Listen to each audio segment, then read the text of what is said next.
Dubrow Suspicion Files.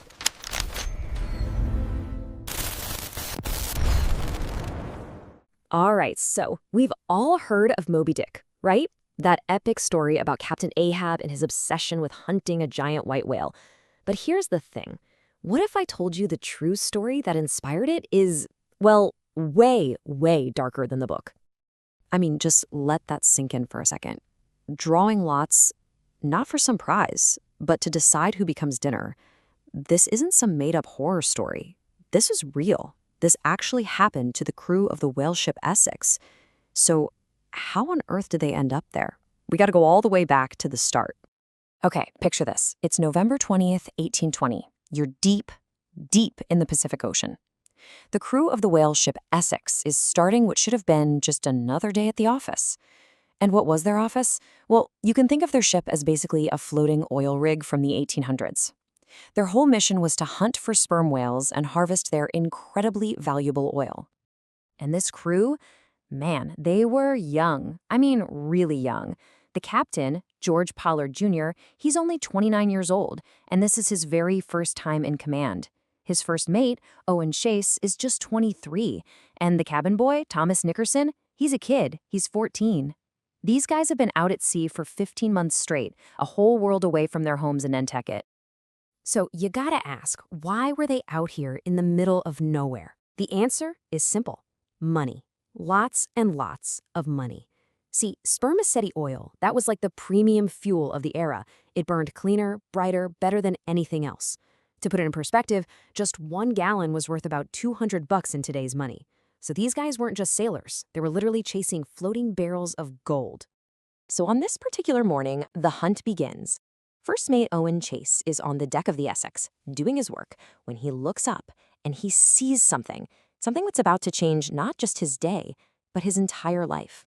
What he saw was a sperm whale, but this wasn't just any whale. It was enormous. According to Chase, it was about 85 feet long. Now get this, their ship, the Essex, was only 87 feet long, so this creature was practically the same size as their entire vessel. It just floated there for a second, almost like it was watching them, and then it charged. Chase later wrote about it, saying the whale came at them full tilt. The impact, he said, it was so violent, it was like hitting a solid rock. The whole ship just juddered, and guys were thrown clean off their feet. The whale seemed kind of dazed by the hit itself and swam away. And for a brief second, they probably all breathed a sigh of relief, thinking, whew, that's over. But it wasn't over. And this wasn't an accident. The whale actually turned around, lined itself up, and charged again. This time, it smashed its head right into the bow of the ship. And you have to understand, this was completely insane. This kind of thing just didn't happen. Sure, a whale might fight back against one of the small hunting boats, but to attack a 238-ton ship? No way. This was personal. This was deliberate. And just like that, in a few minutes, their world is literally sinking beneath their feet. Now there are 20 men crammed into 3 tiny, leaky whaleboats.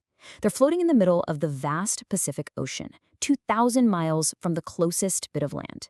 They have to make a choice right then and there. And, well, this decision is going to be the most important one they ever make. So here are their 2 options. Captain Pollard, the logical guy, says, look, let's sail for the Marquesas Islands. It's the closest land. Makes sense, right? But the crew, with Owen Chase leading the charge, they freak out. They've all heard these wild stories, these lurid tales about cannibals on those islands. So they push back hard. They convince the captain to try for South America instead. An absolutely impossible journey, over 2,000 miles. But hey, at least it's civilized. And the irony here, it's just brutal. Even Herman Melville, years later, wrote about it. Think about it. They were so terrified of rumors of cannibals that they chose to sail away from the closest land and straight into almost certain death. By running from the idea of cannibalism, they basically guaranteed they would have to face it for real. And that's how it begins, a 90-day nightmare at sea. You know, we always think about starvation in these stories, but for the men of the Essex, the real torture was thirst. That relentless sun beating down, their skin caked in salt, and absolutely no fresh water. It was enough to drive them completely insane. Owen Chase had a name for it, the violence of raving thirst. Just imagine it. Your lips are so swollen they crack and bleed. Your tongue swells up so much you can't even speak. And the worst part? At night, you're tormented by these vivid dreams of huge feasts in ice-cold water, only to wake up to that burning, agonizing reality. Eventually, the inevitable happens. The first man dies. And now the survivors in his boat are staring down the exact horror they tried so desperately to escape.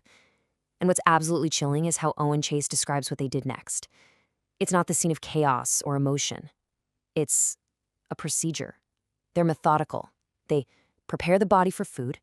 But then, and this part gets me, they actually sew the body back up as decently as we could, he says, before putting the remains into the sea.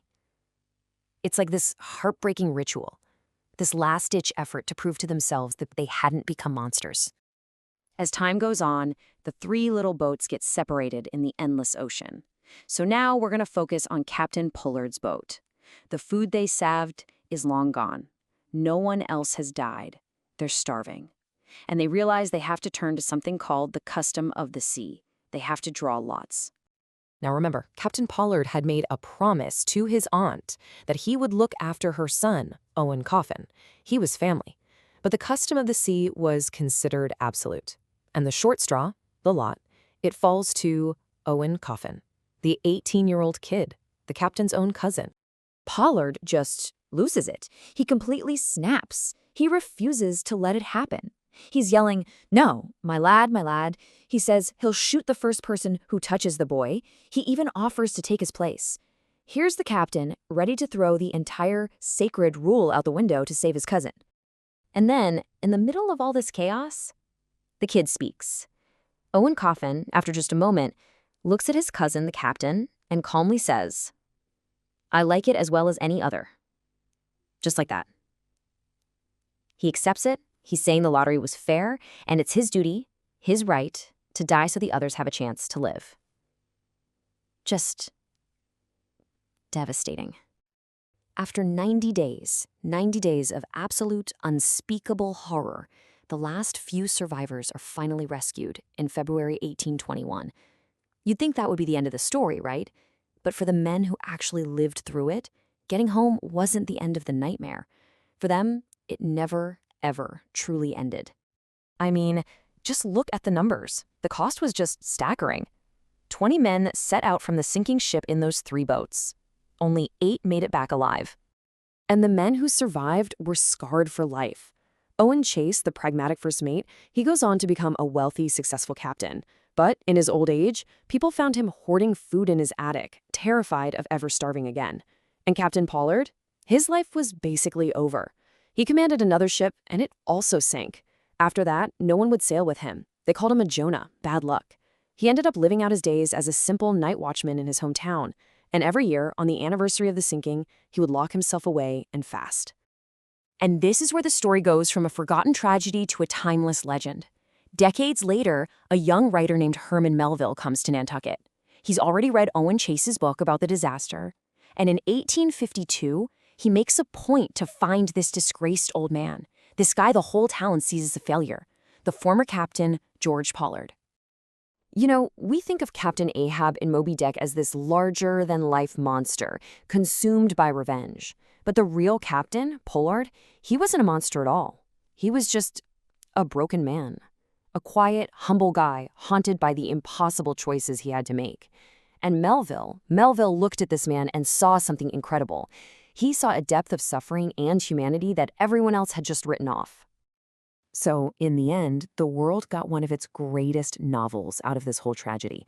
But that masterpiece was built on 90 days of pure hell and on the shattered lives of the men who had to live through it. And that kind of leaves you with a really tough question, doesn't it? Is any piece of art, even a true masterpiece, worth that kind of human price?